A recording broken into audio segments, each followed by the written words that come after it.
The following program deals with a controversial subject. The theories expressed are not the only possible interpretation. Viewers are invited to make a judgment based on all available information. Tonight, liftoff. We have a liftoff. We investigate the most extraordinary event of the 20th century. It's one small step for man. Man landing on the moon. One giant leap for mankind. But believe it or not, some people say it never happened. This whole thing was a fake. Decide for yourself as we explore the evidence. The Eagle has landed. Analyze official government photos. What a ride, what a ride. Examine the films. The flag flaps on the moon where there's no atmosphere. And hear the testimony of one former astronaut who's not afraid to speak his mind. NASA could have covered it up. Could the government have orchestrated the deception of the century? NASA could have pulled off the greatest hoax of all time. You be the judge. On Conspiracy Theory, did we land on the moon?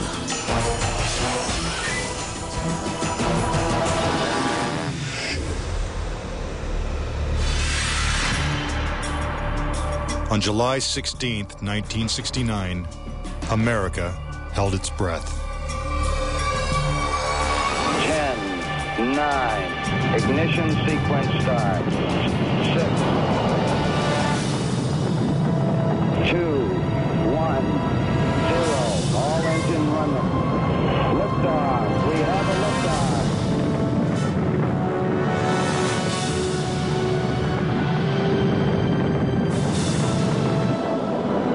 Apollo 11 blasted into space, beginning its 250,000-mile journey to the moon. During their 8-day voyage, the Apollo 11 astronauts saw spectacular views of the Earth, floated in a weightless environment, and supposedly went where no man had gone before. Guys looking good, down a half. Lights on, picking up some dust. 4 forward, drift into the right a little. Contact light. Okay, engine stop. We copy you down, Eagle. Houston, Tranquility Base here. The Eagle has landed. But did it? Did they really land on the moon? Most of us think so. Millions of people watched on television as the lunar lander touched down, and these unforgettable words were spoken. It's one small step for man, one giant leap for mankind. But even today, there are those who claim that believing in man's one small step requires one giant leap of faith. Bill Kaysing was an analyst and engineer at Rocketdyne, the company that designed the Apollo rockets. There were many problems that evolved during the 60s that led people to believe that we're never going to make it to the moon.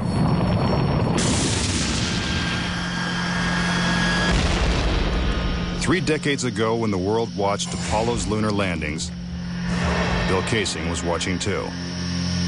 But what he saw on television, combined with his experiences at Rocketdyne, made him a skeptic. The whole thing then seemed phony to me.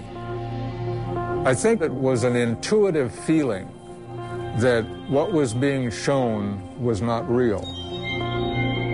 As he studied the footage more closely, he was shocked to find several inconsistencies.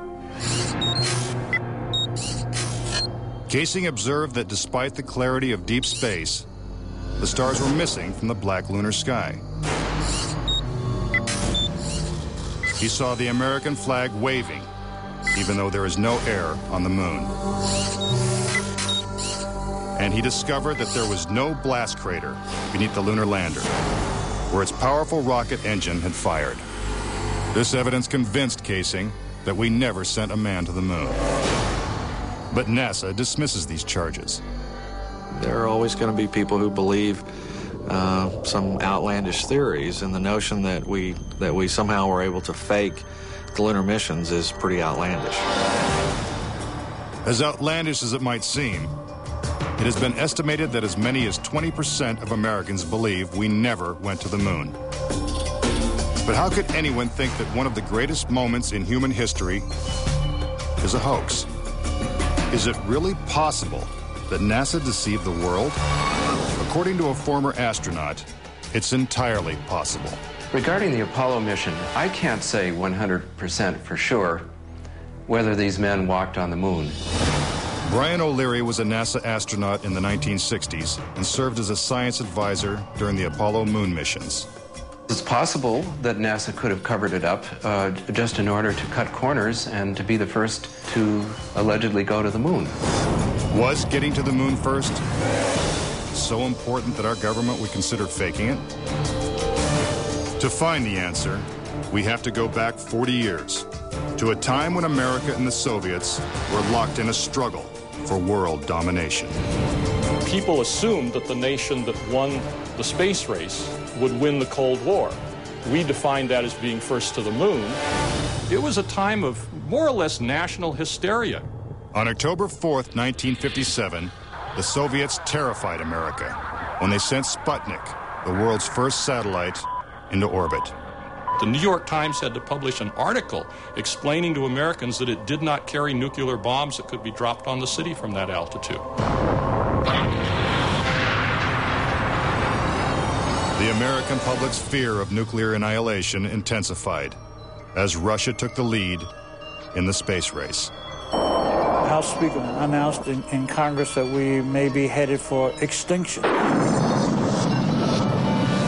Many feared that the Soviet Union's ultimate goal was to put a missile base on the moon.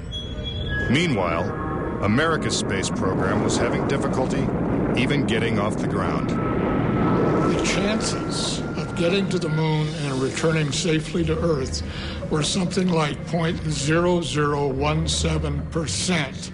In other words, virtually an impossibility.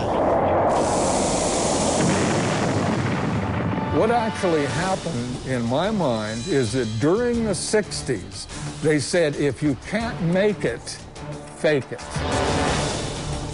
But if the Apollo missions were fake, how was this monumental hoax accomplished? According to Casing, the launch of Apollo's Saturn V rocket was real. It just never sent astronauts to the moon. The astronauts were launched with the Saturn V. Then, in order to account for their disappearance, they simply orbited the Earth for 8 days. And in the interim, they showed these fake pictures of the astronauts on the moon. But on the 8th day, the command capsule separated from the vehicle and descended to Earth, as of course was shown in films.